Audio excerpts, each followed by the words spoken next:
Mungu wake.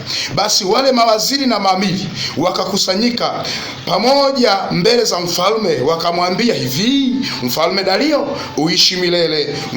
Mawaziri wote wa ufalme na manaibu na mawaziri na maamiri na madiwani na maliwali wakafanya shauri pamoja ili kuweka amri ya kifalme na kupiga marufuku ya kwamba mtu yeyote atakayeomba dua kwa Mungu awaye yote au kwa mtu awaye yote katika muda wa siku 30, ila kwako ewe mfalme atatupwa katika tundu la simba. Sasa ewe mfalme, piga marufuku ukatie sahihi maandiko haya yasibadilike, kama ilivyo sheria ya Wamedi na Waajemi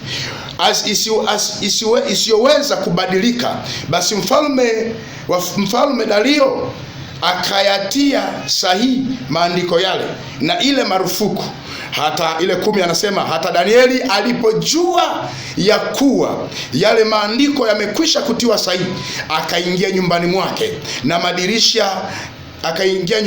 na madirisha katika chumba chake yalikuwa yamefunguliwa kukabiri Yerusalemu. Akapiga magoti mara 3 kila siku akisali, akashukuru mbele za Mungu wake kama alivyokuwa akifanya tokea hapo awali. Mpendwa msikilizaji wa kipindi hiki kizuri kabisa cha kupitia redio hii ya Majimaji FM 96.1, nataka nikuletee ujumbe mfupi kabisa ambao ninaamini asubuhi ya leo kwa neema ya Mungu, najua hajaleta ujumbe bure, lakini lipo kusudi ambalo amekusudia mtu atoke mahali kimaarifa, kiufahamu na katika maisha aliyo nayo. Na kichwa cha somo ambacho amenipa asubuhi ya leo kinaita vita ya maongezeko. Vita ya maongezeko. Mpendwa msikilizaji, tunapotazama kitu kinachoitwa vita, ni hali ya upinzani kati ya pande mbili, na tunapotazama kitu kinachoitwa maongezeko ni hali ya mtu kutoka hali ya chini kwenda hali ya juu. Manake ni kusawi, manake ni kupanda kiuchumi, manake ni kuinuka kiuchumi, na manake ni kuongezeka kimaarifa, manake ni kuongezeka katika bidii ya kutenda, manake ni kuongezeka katika hali ya duni kwenda katika hali ya utajiri, ni kutoka katika hali ya umaskini kwenda katika hali ya utajiri. Lakini tunachokitazama hapa asubuhi ya leo ni mtu anapoongezeka kinakuja kitu kinachoitwa vita. Na ninachotaka nikutazamisha asubuhi ya leo, tunapomtazama Danieli inasema Biblia ya kwamba alipata kibali machoni pa mfalme Dario. Na wakati huo Dario akitaka hesabu katika hali ya ufalme wake, alipokuwa akitaka hesabu, alitamani watu wampe hesabu, alitamani watu walionyooka mioyo, alitamani watu wenye wasio waongo, alitamani watu wasio wavivu, alitamani watu wenye bidii. Sasa Biblia inasema ya kwamba akaweka maliwali na maliwali waliokuwepo hao ambao wenye akili timamu, wenye ufahamu wa kutosha, wenye nguvu za kutosha na wenye maarifa ndani yake. Lakini Biblia inamueleza Danieli kama alikuwa ni mtu wa pekee, alikuwa na sifa ya pekee, alikuwa na roho ya Mungu ndani yake, alikuwa na maarifa ya kimungu ndani yake, alikuwa na moyo safi ambaye alikuwa sio na dhuluma. Tunapozungumza moyo safi, maana yake hata kama ni ofisini kwako, inaweza katokea bosi wako akakuona na roho nzuri, bosi wako akakuona na moyo safi, bosi wako akakuona unafaa sana, akakuinua akasema kwa sababu ya moyo ulionao, kwa sababu ya roho nzuri ulionayo, kwa sababu ya roho bora ulionayo, ni kiu yangu na ni hamu yangu nikikuweka mahali utafiti. Kwa hiyo akaona ni bora amweke mahali ambapo mfalme hawezi kupata hasara. Bwana Yesu asifiwe.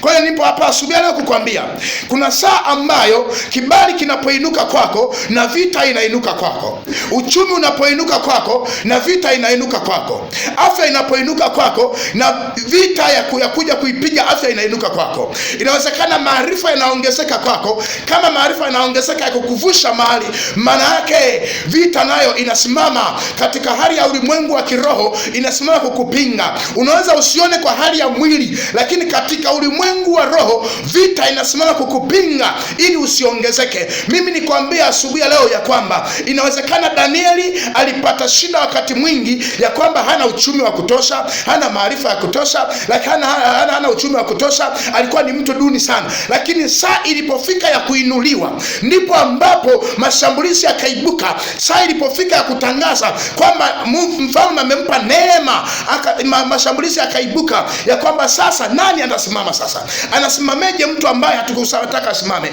Anasimameje mtu ambaye amebeba kusudi la Mungu? Anasimame, tunataka tusimamishe mtu wa kwetu. Lakini nikwambia asubuhi ya leo ya kwamba Danieli pamoja na yale yote, kilichompa neema, sifa ambayo alipata kwa mfalme, alikuwa na sifa kuliko wale wote. Na ukisoma hizi habari zinamweleza Danieli kipekee kabisa kwamba alikuwa na moyo bora, alikuwa ni mtu mzuri, alikuwa ni mtu mwema. Kwa hiyo Danieli anaposimama sasa, Dario kumpa sifa na kumpandisha ya kwamba afike mahali. Oh my God, my Lord, asubuhi leo niko hapa kukwambia iko vita ya maongezeko. Kila mahali ambapo nataka kuvuka, kila mahali unapotaka kufika, iko vita ya maongezeko. Unasema unataka kwenda mahali kiuchumi, unataka kwenda mbali kiuchumi, aidha ubadilisha hata jina la ukoo wako kiuchumi, lakini unapotaka kubadilisha, iko vita inainuka. Hiyo vita inapoinuka, tazama Danieli alichokifanya, akasema pamoja na kwamba hii vita imeinuka, mimi nitasimama. Waliinuaje vita sasa?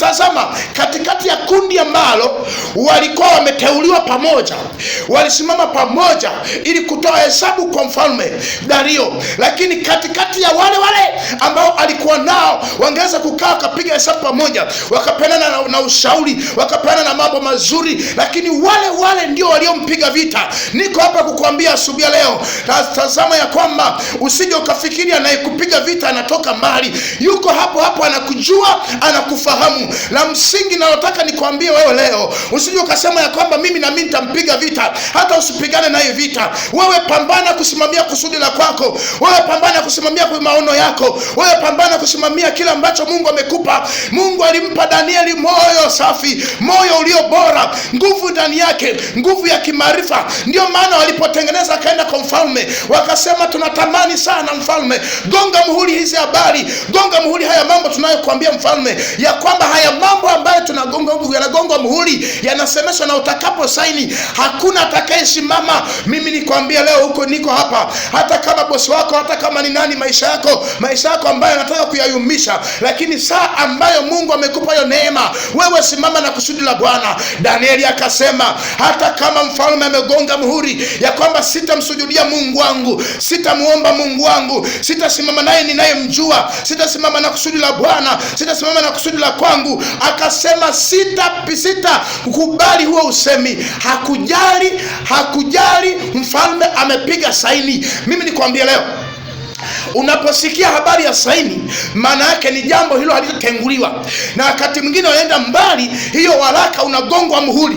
Ukigongwa muhuri, hiyo stampu ikigongwa kwenye hayo maneno yaliyosemwa ya kwamba huyu asifanikiwe, ya kwamba huyu asipone, ya kwamba huyu asivuke hatua fulani, huyu asiende kiuchumi. Hata wakati mwingine roho za kiukoo zimekaa zinashikilia mahali ya kwamba tumezungumza sisi ni wa hapa, hatuwezi kuvuka. Unapojaribu kwenda mbele, hizo nguvu zinakuvuta, hizo nguvu za giza zinakuvuta, hayo mamihuri yanakuvuta, hiyo minyororo inakuvuta. Lakini pamoja na kwamba wamegonga mihuri, niko hapa kukutangazia kwenye madhabahu asubuhi ya leo ya kwamba hata kama wamepiga vita, fanya kama alivyofanya Danieli. Akasema nitaomba sasa. Mlisema nisiombe, mlisema nisifanye ibada, nitafanya sasa mara 3. Nitafungua madirisha ya waelekee wenyewe ili msikie kile ninachokifanya. Niko hapa nikwambia asubuhi leo, inawezekana umefungua ofisi yako. Unapofungua ofisi, wanasema ya kwamba tuone kama atafanikiwa, wanakurudisha nyuma,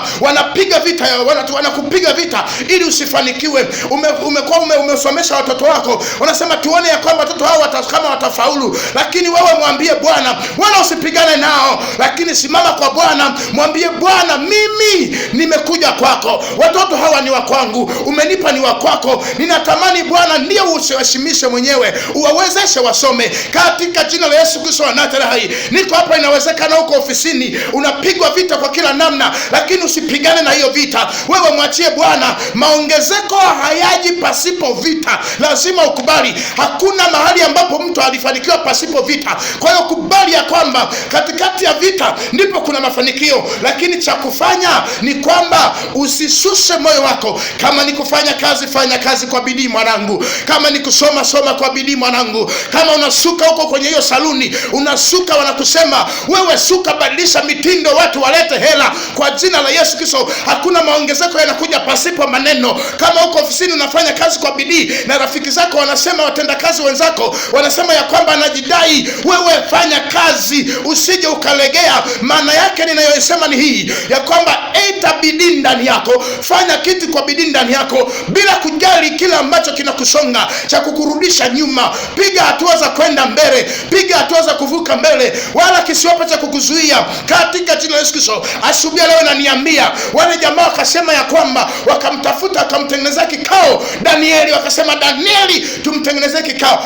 Walipomtafuta sana hawakupata hizo habari zake, hawakupata hizo habari zake. Walifika mahali wakasema ya kwamba hatuwezi kupata taarifa zake mpaka tumtafute Mungu wake aliko. Niko hapa asubuhi leo kukwambia huyo Mungu aliye hai unayemwabudu anaweza kukujibu hata katikati hayo machozi, anaweza kukujibu hata katikati ya huyo msiba, anaweza kukujibu hata katikati ya kukatishwa tamaa. Wako watu napoongea asubuhi leo, wengine hawawezi kutenda tena kwa sababu wamekatishwa tamaa, wamerudishwa nyuma, hawaoni tena kuendelea mbele, wamerudishwa nyuma. Mimi nikwambie, kaza buti mwanangu, inua hatua ya kwanza, inua hatua ya pili, inua hatua ya tatu. Katikati ya njia kuna kelele, katikati ya njia kuna kelele, lakini usijali hizo kelele. Wewe concentrate your mind kwenye kile ambacho Mungu amekupa kukifanya. Iwe ni kwenye ofisi yako, umefungua kijiwe cha maandazi, umefungua ofisi ya maandazi. Hata kama wakasema huyu atauza maandazi mpaka mwisho, wewe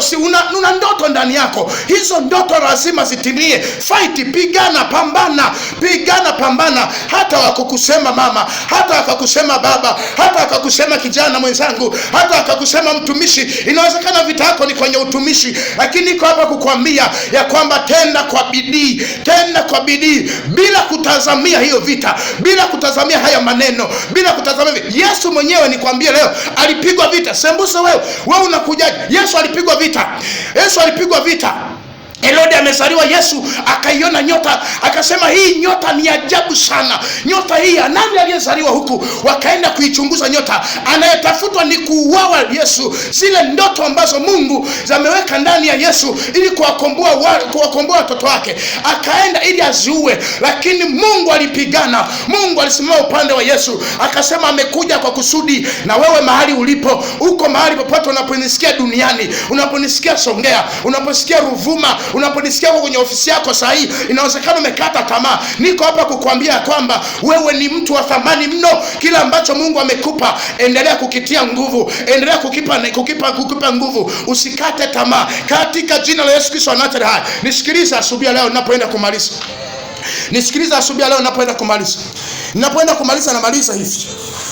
Ninapoenda kumaliza hivi.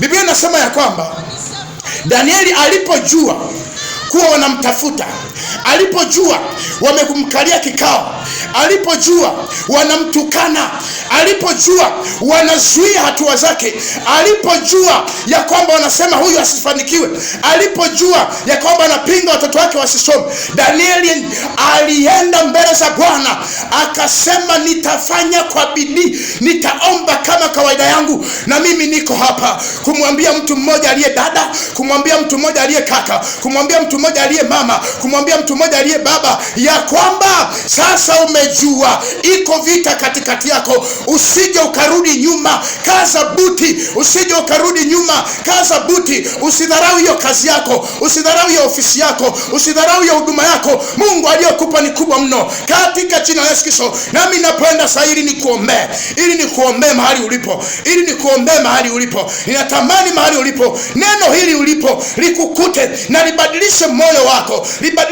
Ulikata tamaa, upo kwenye gari sahihi, inawezekana uko kwenye private, ninatamani ungepata muda wa kupaki hapo ili niombe. Tafuta mahali pazuri paki ili niombe kwa ajili yako. Inawezekana